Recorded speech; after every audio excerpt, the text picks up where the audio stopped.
السلام علیکم ورحمۃ اللہ وبرکاتہ۔ عزیزان گرامی، قرآن کریم کا جو رسم الخط ہے، لکھنے کا طریقہ ہے، قرآن کریم کی جو کتابت ہے، یہ کسی قاعدہ قانون کی محتاج نہیں ہے، بلکہ قاعدہ قانون، گرامر، صرف، نحو اسی کے محتاج ہیں۔ قرآن کریم کا جو رسم الخط ہے وہ مطبوع ہے، تابع نہیں ہے۔ علامہ ابو داؤد سلیمان بن ابو القاسم المتوفی 496 ہجری لکھتے ہیں، ان رسمہ سنت متبعۃ مقصورۃ علیہ فلا یقاس ولا یقاس علیہ، کہ قرآن کریم کا جو رسم الخط ہے، جو لکھنے کا طریقہ ہے، وہ مطبوع ہے، اور یہی طریقہ قرآن کریم کے ساتھ ہی خاص ہے، مقصور ہے قرآن کریم پر۔ اس کو نہ کسی دوسرے خط پر قیاس کر سکتے ہیں، نہ کسی دوسرے خط کو اس پر قیاس کر سکتے ہیں۔ یعنی قرآن کریم کا جو رسم الخط ہے وہ نہ مقیس ہے اور نہ ہی مقیس علیہ ہے۔ مثلا لفظ یاسین، اگر ہم قرآن کریم میں جب اس کو لکھیں گے، قرآن کریم کے رسم الخط کے مطابق ہی لکھیں گے، یہ کو سین کے ساتھ ملا کر لکھا جائے گا۔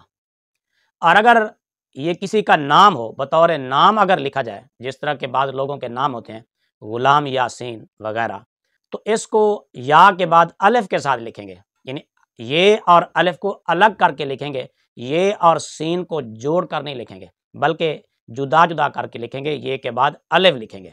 اگر قرآن کریم میں لکھیں گے تو پھر یہ اور سین کو جوڑ کر لکھیں گے، ملا کر لکھیں گے، کیونکہ یہ قرآن کریم کا رسم الخط ہے، مصحف ہے، اس کی خلاف ورزی جائز نہیں ہے۔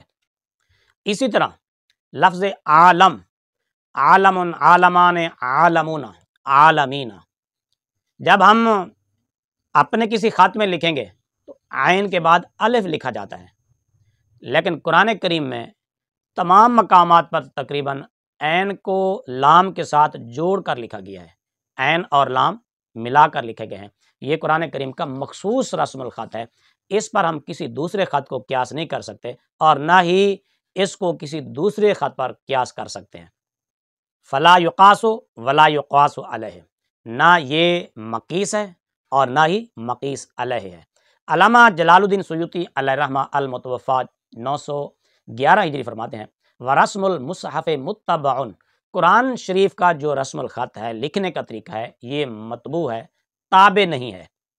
ومن ثم قیل خطان لا یقاسان، خط المصحف والعروض، اس لیے کہا گیا ہے کہ دو خط ایسے ہیں جو قیاسی نہیں ہیں، قاعدہ قانون کے پابند نہیں ہیں، قاعدہ قانون، گرامر، اصول و ضوابط کے محتاج نہیں ہیں، ایک قرآن شریف کا خط اور ایک عروض کا خط۔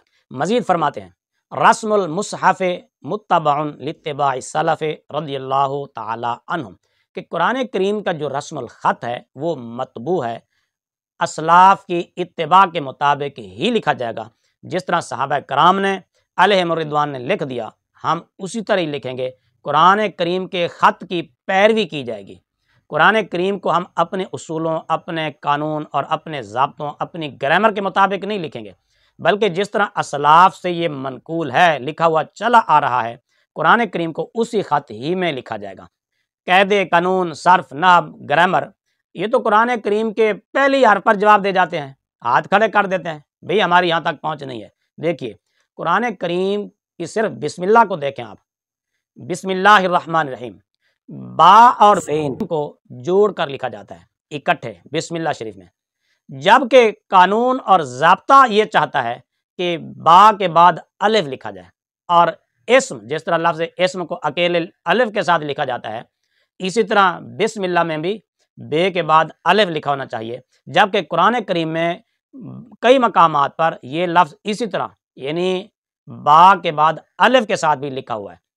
قرآن مجید کی سب سے پہلی وحی، پہلی سورت جو نازل ہوئی، اقرأ بسم ربک الذی خلق، یہاں پر دیکھیے، یہاں پر بھی وہی لفظ ہے، اقرأ بسم، یہاں پر الف کے ساتھ لکھا ہوا ہے، فسبح بسم، الف کے ساتھ لکھا ہوا ہے، مگر بسم اللہ والا کلمہ قانون کو مانتا ہی نہیں ہے، قانون کہتا ہے کہ یہاں پر میری پہنچ نہیں ہے۔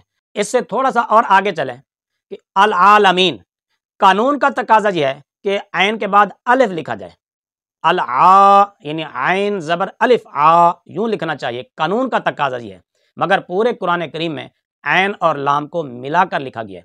قانون تو یہاں پر ہی جواب دے جاتا ہے. قانون، گرامر، صرف، نحو تو قرآن کریم کے پہلی حرف پر جواب دے گا، دوسری سطر پر ہی جواب دے گا. کہاں تک یہ چلیں گے؟ قرآن کریم کو اگر آپ بنظر غور دیکھیں، توجہ کے ساتھ آپ پڑھیں، تو آپ کو جا بجا فصاحت، بلاغت، اسرار و رموز کے موتی نظر آئیں گے، جو قرآن پاک کے اعجاز اور حسن کا اعلان کرتے نظر آتے ہیں. آپ وَتَظُنُّونَ بِاللَّهِ الظُّنُونَ کو دیکھیں، وَأَطَعْنَ الرَّسُولَ کو دیکھیں، فَأَضَلُّونَ السَّبِيلَ کو دیکھیں. یہاں پر الظُّنُونَ، الرسولہ، السبیلہ، ان کلمات کے آخر میں الف لکھنے کا کون سا قاعدہ ہے، کون سا قانون ہے؟ مگر عقل دنگ رہ جاتی ہے، حیران رہ جاتی ہے کہ کوئی قاعدہ بھی ان پر پورا نہیں اترتا. یہ کلمات کسی قاعدے کو تسلیم نہیں کرتے، مگر اپنی فصاحت، بلاغت اور اپنے حسن و اعجاز کا روزے روشن کی طرح اعلان کر رہے ہیں. صدیاں گزر گئیں، 1400 سال گزر گئے، 1450 سال گزر گئے ان کلمات کو لکھے ہوئے، مگر آج تک اپنے تو اپنے بگانے بھی ان کلمات پر انگلی نہیں رکھ سکے. بھئی یہ گرامر کے خلاف ہے، یہ قانون کے خلاف ہے، قانون کا تقاضا یہ ہے. اور جس طرح اسلاف نے لکھ دیا، آج تک یہ اسی رسم الخط میں آ رہے ہیں. کسی کو بدلنے کی بھی ہمت نہیں ہوئی، کسی کو تبدیل کرنے کی بھی جرت نہیں ہوئی. کیوں؟ اس لیے کہ ہم اسلاف کے تابع ہیں، قرآن کریم کے رسم الخط کے ہم تابع ہیں. ہمارے اصول، گرامر، صرف و نحو، یہ سب کچھ اس کے تابع ہے. یہ ہمارے اور ہماری گرامر کے تابع نہیں ہے. اور یہ بھی ایک دنیا کا اصول بھی ہے کہ کوئی بھی زبان ہو، پہلے وہ زبان ہوتی ہے، لغت ہوتی ہے، اس کے بعد اس کے قوانین بنائے جاتے ہیں.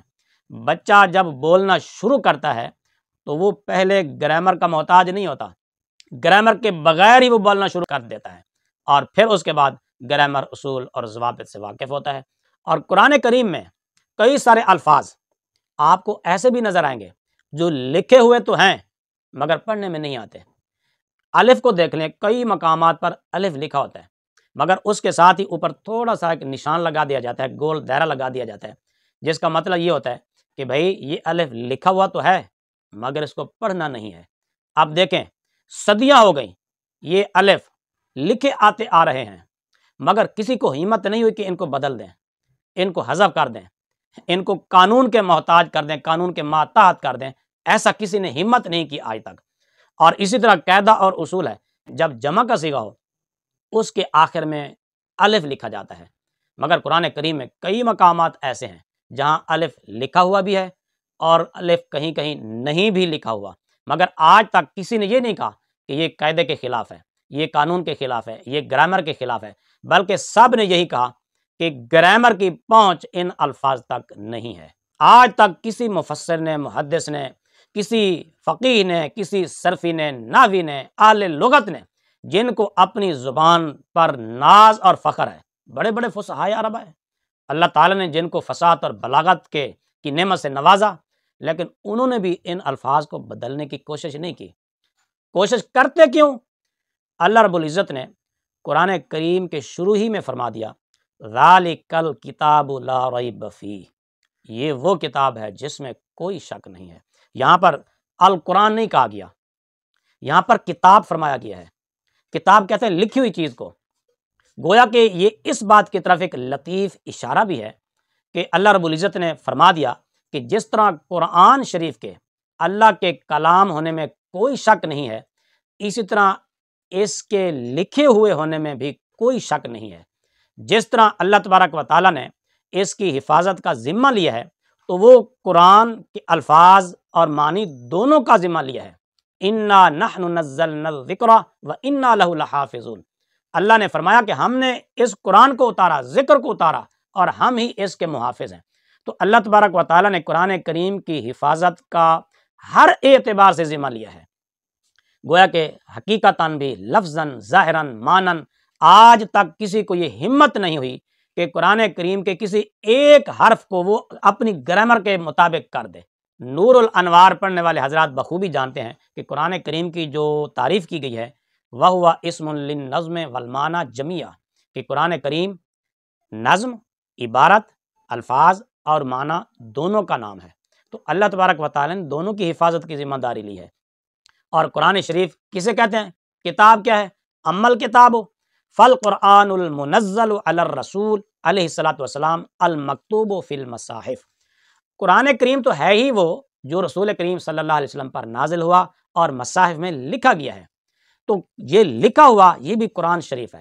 تو اللہ تبارک و تعالیٰ نے قرآن شریف کے الفاظ کو بدلنے کی بھی کسی کو ہمت نہیں دی کہ وہ الفاظ کو بدل دے، اگرچہ اس کو قانون ضابطے قرآن شریف کے خلاف نظر آئیں، مگر وہ قرآن شریف کو اپنے اصول اور ضوابط کے مطابق لکھنے کی ہمت نہیں کر پاتا۔ اسی کو معجزہ کہتے ہیں۔ صدیاں ہو گئیں، قرآن کریم کے اندر جو الفاظ لکھے ہوئے ہیں علماء نے دیکھے، محدثین نے دیکھے، فقہاء نے دیکھے، اہل لغت نے دیکھے، اپنی فصاحت اور بلاغت پر ناز کرنے والے لوگوں نے بھی دیکھے، لیکن ان کو بھی ہمت نہیں ہوئی کہ وہ ان الفاظ کے اندر رد و بدل کریں۔ کیوں کہ قرآن کریم میں ایک بھی حرف کو بدلنا، اس میں رد و بدل کرنا، علماء کرام نے اس کو کفر تک